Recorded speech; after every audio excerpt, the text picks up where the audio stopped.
क्या बात है, इतने दिन से तुमने कॉल ही नहीं की। लगता है ससुराल में बहुत दिल लग गया कि माँ की याद ही नहीं आती। कैसी बातें कर रही हैं अम्मी आप। इस पूरी दुनिया में मेरा एक ही तो सच्चा रिश्ता है। अगर उसको भी भूल गई तो कहाँ जाऊंगी। तो फिर इतने दिनों से कॉल क्यों नहीं की थी? वो जरा सी ना मसरूफियत थी घर में। और एक बात तो आपको बताना ही भूल गई कि तायाबू मुझे और अरसलान को हनीमून पे भेजने का सोच रहे हैं। चलो ये तो अच्छी बात है, तुम दोनों एक दूसरे के साथ वक्त गुजारोगे, समझने का मौका मिलेगा एक दूसरे को।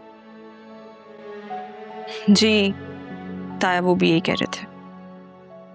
और तुम क्या सोच रही हो? बहुत कुछ, लेकिन आप प्रॉमिस करें कि आप मुझसे कुछ नहीं पूछेंगी।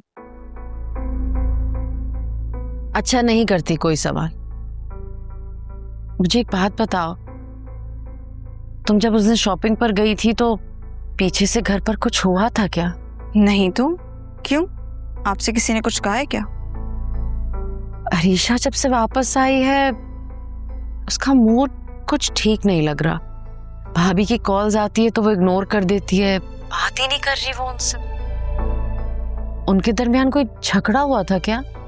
पता नहीं अम्मी, लेकिन आप सही कह रही हैं। ये बात तो मैंने भी नोट की थी कि भाभी कुछ खामोश सी थी। लेकिन मुझे उनसे पूछना ना अच्छा नहीं लगा, इसीलिए मैंने उनसे कुछ पूछा ही नहीं। लेकिन मैंने ये जरूर नोट किया था कि ताई अम्मी से ना उनका मूड थोड़ा ऑफ था। भाभी भी ना समझती नहीं है, किसी को भी कुछ भी कह देती है। अच्छा बेटा, भाभी का रवैया तुम्हारे साथ तो ठीक है ना?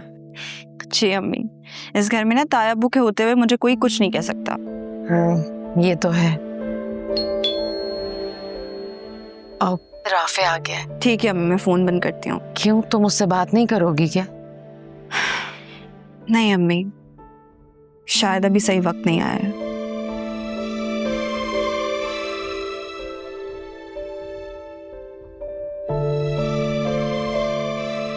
या अल्लाह मेरे बच्चों के दिलों में फिर से एक दूसरे के लिए मोहब्बत डाल दे।